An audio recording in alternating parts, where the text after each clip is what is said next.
বিগত বছরগুলোর মতো এবারও বাংলা নববর্ষের প্রথম দিন পহেলা বৈশাখে ঢাকা বিশ্ববিদ্যালয় থেকে বের হবে শোভাযাত্রা।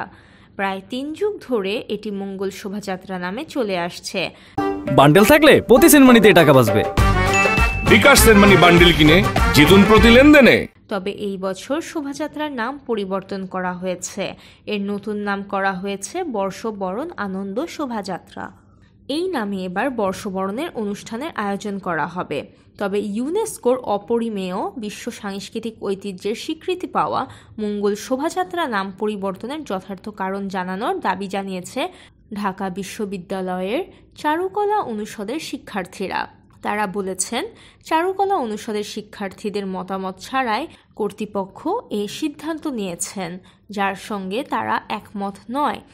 রবিবার ১৩ এপ্রিল বেলা ১১টার দিকে চারুকলা অনুষদে এক সংবাদ সম্মেলনে এ বিষয়ে নিজের অবস্থান তুলে ধরেন চারুকলা অনুষদের একদল শিক্ষার্থী। বিভিন্ন ব্যাচের শিক্ষার্থীরা এ সময় উপস্থিত ছিলেন। সংবাদ সম্মেলনে চারুকলা অনুষদের প্রিন্ট মেকিং বিভাগের শিক্ষার্থী জাহারা নাজিফা বলেন, ঐতিহ্যগতভাবে চারুকলার শিক্ষক শিক্ষার্থীরা শোভাযাত্রার আয়োজন করে। এরই মধ্যে বিভিন্ন ট্যাগ দেওয়া হয়েছে।